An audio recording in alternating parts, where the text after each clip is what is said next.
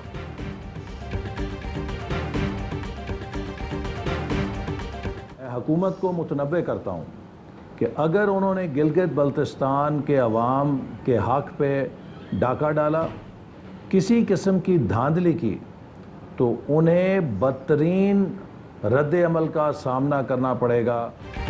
احسان اقبال کا حکومت پر گلگت بلتستان میں پری پول ریگنگ کا الزام، کہتے ہیں الیکشن سے پہلے انتظامی اکھاڑ پچھاڑ ہو رہی ہے، وزراء مداخلت کر رہے ہیں، دھاندلی ہوئی تو سخت رد عمل کا سامنا کرنا پڑے گا۔ پیپلز پارٹی کی قیادت ملک کے اندر بد امنی افراتفری کا ماحول پیدا کرنے کی کوشش کر رہے ہیں کہ اب صوبہ سندھ کے اندر گندم کی کوئی شارٹیج کر دی گئی ہے، پلاننگ کے تحت 12.5 لاکھ ٹن گندم چھپائی گئی ہے۔ خرم شیر زمان نے سندھ میں گندم کی قلت اور قیمتوں میں اضافے کا ذمہ دار پیپلز پارٹی کو ٹھہرا دیا، کہتے ہیں 12.5 لاکھ ٹن گندم چھپا کر مہنگائی کا الزام وفاق پر لگایا جا رہا ہے۔ صوبائی وزیر اویس قادر شاہ کا رد عمل، بولے پی ٹی آئی رہنما اپنی قیادت کی ناکامی کا بوجھ پیپلز پارٹی پر نہ ڈالیں، حکومت ٹویٹر اور پورٹل پر نہیں چلتی، عوام میں جانا پڑتا ہے۔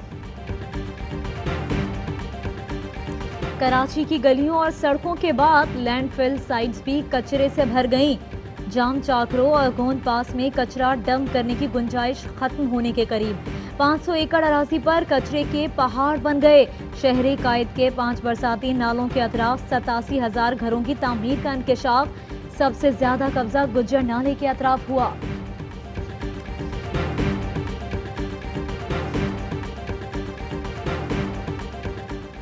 وزیر اعلیٰ پنجاب سے ملتان چیمبر آف کامرس کے سابق صدر خواجہ جلال الدین کی ملاقات، جنوبی پنجاب میں صنعت و تجارت کے فروغ سے متعلق تبادلہ خیال۔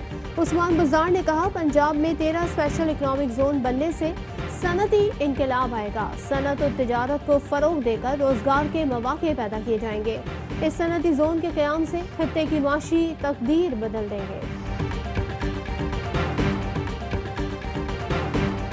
زیادتی کے بعد قتل کی جانے والی 4 سدہ کی 2.5 سالہ زینب کے لواحقین انصاف کے منتظر، پولیس نے ڈی این اے رپورٹ نہ ملنے پر گرفتار ملزم کو تاحال عدالت پیش نہیں کیا۔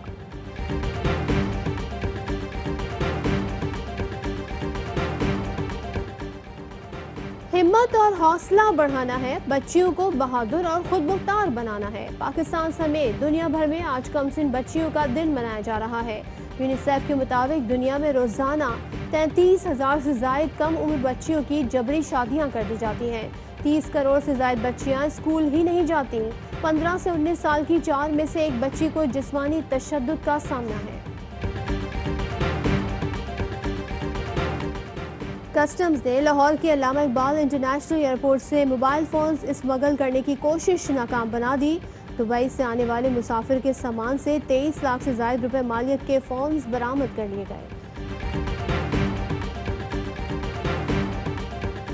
کراچی میں آئندہ ہفتے سورج آگ برسائے گا، محکمہ موسمیات نے خبردار کر دیا، شہر کا پارہ 41 ڈگری تک جانے کا امکان، گرمی کی لہر 5 سے 7 دن تک برقرار رہنے کی پیش گوئی۔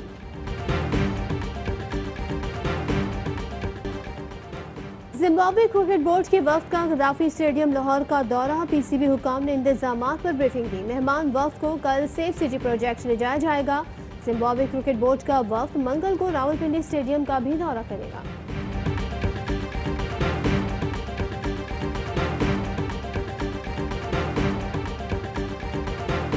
السلام علیکم، آوائی نیوز کے ساتھ میں ہوں صدف عبدالجبار اور میں ہوں سہرش منصور۔ ہیڈ لائنز آپ نے جانی، خبروں کی ڈیٹیلز اس بریک کے بعد ہمارے ساتھ رہیے۔